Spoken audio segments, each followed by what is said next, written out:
할렐루야, 말씀으로 하루를 여는 7월 17일 목요일 삼천교회 아침 묵상입니다. 오늘 말씀은 예레미야 43장 4절 말씀입니다. 이에 가야의 아들 요하난과 모든 군 지휘관과 모든 백성이 유다 땅에 살라 하시는 여호와의 목소리를 순종하지 아니하고. 아멘. 어떤 모양의 두려움은 우리가 하나님을 의지하지 못하게 하는 가장 강력한 위험 중에 하나입니다. 종교개혁가인 마틴 루터의 일화 중에 이런 말이 전해집니다. 어느 날 루터가 큰 시련으로 낙심해서 두려움에 떨고 있었답니다. 그러자 아내 가타리나가 검은 상복을 입고 나타났다고 하죠. 루터가 놀라서 누가 죽었어? 하고 묻자 아내가 대답합니다. 하나님이 죽으셨어요. 아니 그게 무슨 말이요? 하나님은 안 죽으셨어. 그때 아내가 말합니다. 하나님이 살아계신데 당신이 이렇게 절망하고 두려워한다면 그것은 하나님이 죽으신 것이나 다름이 없죠. 루터는 그 말에 회개하고 다시 믿음으로 일어섰다고 합니다. 사랑하는 여러분, 하나님은 살아계십니다. 지금도 우리와 함께 하시며 우리 걸음을 인도하십니다. 그러니 두려움이 엄습할 때 말씀을 붙들고 그 앞에 머무르시기를 바랍니다. 우리의 신앙생활에서도 하나님의 말씀이 부담스럽고 두렵다고 도망할 것이 아니라 말씀 앞에 머물러야 합니다. 내 속에 있는 두려움을 솔직히 인정하며 하나님 앞에 내려놓고 담대한 순종으로 나아가시는 저와 여러분들이 되시길 바랍니다. 예레미야 43장은 남유다 백성들이 하나님의 말씀을 외면하고 애굽으로 도망간 사건을 기록합니다. 이 말씀을 통해 우리 자신의 신앙을 점검해 보도록 하겠습니다. 오늘 말씀의 배경을 한번 보죠. 바벨론 왕 느부갓네살이 남유다를 점령한 뒤에 많은 이들을 포로로 끌고 갑니다. 그리고 유다 땅에 남아있는 그 백성들을 다스릴 총독으로 아히감의 아들인 그다리아라는 사람을 임명합니다. 그다리아는 미스바라는 곳에서 남은 유다 백성들을 모아서 하나님의 말씀에 순종하려고 했던 신앙적인 인물이었습니다. 하지만 그가 바벨론에 협력한다는 이유로 반감을 가진 사람들이 있었죠.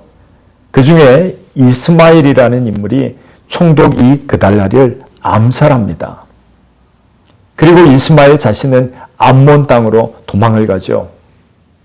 이로 인해서 유다의 남은 질서가 완전히 붕괴되고 남은 백성들은 바벨론의 복수에 대한 두려움에 휩싸여서 애굽으로 도망가려고 하는 생각을 갖게 됩니다. 이것이 오늘 예레미야 42장 43장의 배경입니다.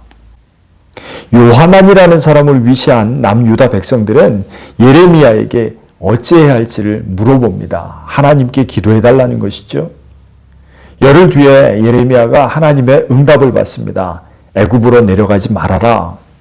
그 말씀을 전하지만 백성들은 예레미야가 전한 말씀이 자기들의 기대와 달랐기 때문에 듣고도 믿지 않습니다. 예레미야를 비난했습니다. 결국 바벨론의 보복을 두려워한 남유다 백성들은 하나님의 말씀을 무시하고 애굽으로 도망갑니다.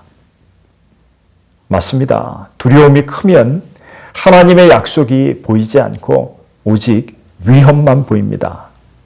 항상 하나님은 하나님의 백성들에게 두려워하지 말라고 하시죠.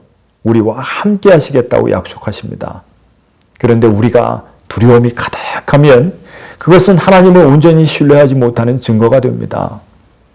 두려움을 주님 앞에 내려놓고 믿음으로 이겨야 합니다. 믿음이란 두려운 일이 전혀 없을 때 증명되는 것이 아니라 두려움 가운데서 하나님 앞에 나아가 의지할 때 증명이 되는 법입니다. 끝내 남유다 백성들은 애굽으로 다 도망가고 거기서 안전을 구했지만 하나님은 그들이 피난처라고 여겼던 애굽까지 바벨론의 침략을 예고하셨습니다. 결국 그들은 그곳에서 바벨론의 침략을 당하고 말았습니다. 우리가 하나님의 말씀을 떠나서 택한 길에 말로는 결국 고통과 심판입니다. 하나님의 뜻이 어려워 보여도 끝까지 말씀 앞에 머무르는 것이 가장 안전하고 복된 길입니다. 오늘 말씀을 맺습니다. 우리가 신앙생활하면서 두려움이나 불편함으로 하나님의 말씀을 피해서 달아나려고 할 때가 있죠. 그러나 그 길 끝에 참된 안식이 없습니다. 오직 말씀 앞에 머물러서 끝까지 순종할 때 하나님이 주시는 생명과 평안을 누릴 수가 있습니다. 주님이 함께 하시니 담대히 말씀을 따라 살아가는 저와 여러분들 되시기를 주님의 이름으로 간절히 축원합니다. 기도하겠습니다. 사랑의 하나님, 오늘도 우리에게 말씀을 주시고 말씀 앞에 머물러 순종할 수 있도록 인도하심을 감사합니다. 우리의 두려움과 연약함을 아시니 어떤 상황에서도 주님의 말씀만 신뢰하고 따르게 하옵소서. 말씀에서 멀어지려는 마음을 내려놓고 주님 안에서 평안과 용기를 얻게 하시며 우리 삶이 항상 주님 뜻 안에 있도록 도와 주옵소서. 우리 주 예수 그리스도의 이름으로 간절히 기도드리옵나이다. 아멘.